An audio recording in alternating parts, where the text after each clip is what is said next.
How are people affording life right now? Because we have a 2-income household. Daycare costs $670 a week for 2 kids. My mortgage is $2,777.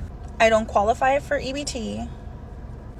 And trust me, if I did, I'd be using that shit. I don't care. Oh, plus diapers and pull-ups. And then we have car insurance. The gas out here is not that bad. It's about $3. My car insurance is $250. My car payment's $500. It's rough out here. The current state of the economy is kicking my ass. I don't know if I'm the only one, but I feel like my fiance and I just work. We work and work and work just to pay bills, just to afford the house we have, to afford groceries, to make sure that everyone is comfortable. And it's fucking a lot. It is a lot. And you guys can say, oh, the economy is great. Y'all, again, I voted for the current president. The economy is not great. I don't care what you're saying. Groceries have gone up exponentially. And I can say specific items because I buy the same specific items when I go to the store. I buy the same fucking fries milk, same fucking fries bread, same fucking fries that and the other. And there's no reason for it to be increased, right? Gas. Oh my God. Gas is so unaffordable. And to get to work, you obviously have to buy the gas to get there. And that's fucking unaffordable. And it's no one's getting raises, no one's getting bonuses. I'm just stressed to the nines. And I don't know if it's just me, but I know 8 years ago when my fiance and I first were dating, we were able to put much more into savings. Life was much more affordable. And mind you, we were making less then. So obviously something isn't working. The craziest part about the American economy right now is usually when you see these headlines. I ain't gonna stunt right now. We in one of the toughest situations. I ain't gonna stunt right now. It's tight on. You gotta pick between paying your car insurance or paying your car note. It's hard to really get that mindset of I'm gonna really go to the next level. I'm finna really stack it up to really put my best foot forward, because with this economy now, it's tough, man, and it's hard to really survive. And I want to blame it on the president, but it's bigger than him, man. It's bigger than him. With the whole war and Strait of Hormuz thing and all of that. Why do we even know about the Strait of Hormuz? I didn't know nothing about the Strait of Hormuz and how oil flow. I guess it's a good thing. But these type of things make you educate yourself on what's crude oil and versus regular oil and all that. And I just feel like as a grown man, as a citizen that just trying to live life, and why the fuck do I got to know about how many boats go through the goddamn Strait of Hormuz? That's been the word of the year for me. Strait of Hormuz. I guess that's 3 words. That's all I've been thinking about. Is the Strait open? Is the Strait closed? What's going to happen with gas prices? Which I really don't pay attention to because you got to buy the stuff anyways. But it's just tough, man. And when you start going into your carts, like your Walmart online cart, and you actually re-put the order in and you compare it to the receipts and you starting to see, God damn, we are getting, for real, it's crazy. And what I feel like is the biggest smack in the face, honestly, is when our president go on the news and he say, oh, no, everything's okay. Everything's all right. Grocery prices is the best it's ever been. And I think that's what kind of hurt to me as an American. And I'm going to keep it a bean. I was going for Trump. Like, I ain't vote for him necessarily because I wasn't finna wait in line. And I know one thing about Illinois, we're going to be blue for sure. But it's tough, man. He making it tough. They making it tough, whoever behind him. And we just need some type of solution because it's like, this shit worse than a pandemic, man. This is gas prices through the roof. It's worse than the pandemic. And if you ask me, we all pawns on the chessboard because they don't want you guys to work from home so you can be able to go and buy the high gas. They don't want us to do certain things that was presented to us just so we can be able to fund the economy, right? But it is what it is, man. Y'all just gotta govern yourself and your household. Let's keep going. And talking about the economy or headlines about whatever going on in the world, you see it, but you don't see it in real life. You know what's happening. Maybe you see tiny effects of it or whatever. When it comes to the economy right now, every single person I know is directly, visibly affected by this shit.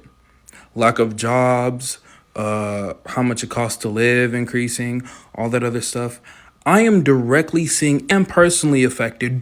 People I see on a daily, weekly basis. And I feel like that speaks to how fucking bad the state of the economy is. We're not in a recession.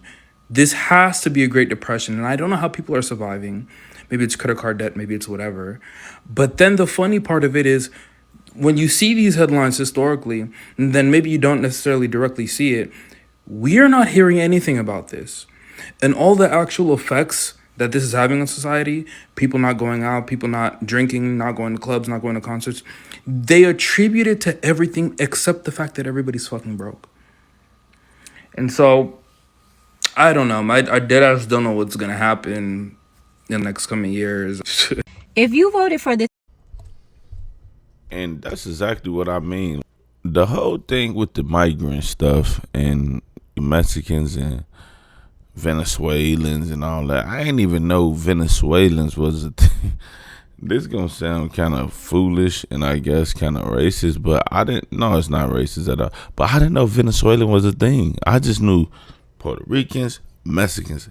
I didn't know it was a different caliber of a Mexican, to be honest. These mugs started moving in the building with us, fool. Loud as hell. Spanish, they banging doors, pots, loud as hell. But I was so confused because usually growing up, you'll hear about things and the government, you'll hear about things and you just won't see them. But it's like this shit is moving to our front doorstep. I heard about the Democrats letting the Venezuelans in. They was walking, marching to the gate. Whatever. People, they go to the border all the time. No. These fools start offering our landlords $5,000 initiatives to let them stay in the buildings and everybody post. So the landlord's just taking it. They got a vacant spot. Next thing you loud as Venezuelan moving in. And it's these people don't even speak English, bro. Hey neighbor, bro, we had Venezuelans, they was panhandling on Stony Island, bro. At the light, they started taking our homeless people jobs because they came over here legally. They can't work. They was by Home Depot so fucking deep, bro. I wanted to call ICE, like, what is we doing? And they still be out there after ICE done came through. So it's just crazy to me how they make you want to vote for the next person. It's just like during the pandemic. It's made us vote for Joe Biden by the stuff that Trump was doing. Like, he's very insensitive to black people. He was very insensitive to the Mexican people. He was using the pandemic as a propaganda stunt. And it was just bad. It was terrible to make you want to vote for the opposite party if you was even picking a side as far as being a Republican. But now they put Biden in the mug. He didn't put Kamala on, which I thought that she was a gimmick because she never even said she was black. That's why I ain't like her, because she always claimed Indian and Jamaican. Lady, you is black, but whatever. She a prosecutor, whatever, from California, whatever she did before that, which was the black guy for me, because she was putting black people in jail, probably rightfully so, but whatever. We'll take her for the moment. Now, they care more about the damn Venezuelans more than they care about us. And it's like, at least Trump was for the people, we thought. So we like, okay, we're going to rock out. Next thing you know, we feeling salty from the black guy from with the Democrats because how they just treated us with the Venezuelans. They giving the goddamn Venezuelans $10,000 in Link, Snap, you know, and they paying their rent. They paying landlords, like treating them better than they treat the goddamn veterans that went and fought for the country, man. So it's just confusing.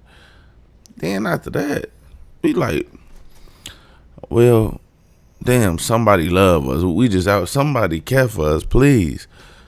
Election come up again. Not everybody like, man, Sleepy Joe the fuck out of here and get this damn fake ass Indian Jamaican lady out of here. That's how I was thinking. I'm like, I had enough of them. So now we put this fool back in there, and he coming for redemption. He feel like the world owed him something. He just, now he wild. He done took us to war, which I already said. And he went and kidnapped the Venezuelan president. I'm like, nigga is a gangster. And now he bankrupting us and just making himself rich. They talking about he a triple billionaire.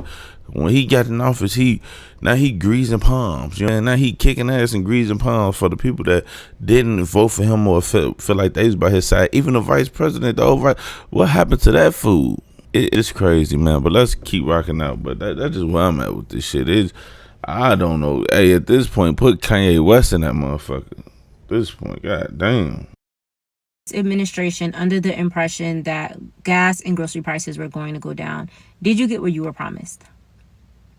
Because as a serial DoorDasher who eats the same thing every week, right? I put my grocery order in every single week and I get the same thing. And I obviously knew that the prices had changed, but I took it upon myself this afternoon to actually go and look back at the cost of my groceries in December versus now. And I literally was able to get 29 items from Aldi back in December. And for the same budget that I have, I'm only able to get 16 of those items. And while I'm so grateful that I could still get 16 items and stay within my budget for the week, I could only imagine what that would have looked like if I was a family of 4. Millions of people who are relying on some type of social safety net, whether it was food assistance, health assistance, or whatever, are struggling right now. And so people are having to choose between getting groceries or paying their rent, getting their prescription or putting gas in their tank so that they could actually go to work every day. Like, I need to understand, did you get what you were promised? And if you didn't, are we willing and ready to admit that there is something that needs to change? Well, to answer your question, baby girl, no the hell we ain't get nothing. We got the same thing you got. Less for more. Yep. And I ain't even vote for the food, but like I said, I believed in them, man. And I was just hoping for some type of relief for the American people. I don't give a hell about what nobody think, this, out, that, out. Democrat. It's all a gimmick. I'm talking about us, the people who just trying to survive, man. And on top of the goddamn government, you got the like, I don't know where y'all located at, but I'm located in Chicago. So our governor and mayor is beefing with the president. And we caught smack there in the middle of it. It's just crazy, man. But it's your boy Schoolie. If you stayed this long, man, thank you for rocking out with me. Until we meet again, my friend, I'm out. Let's go.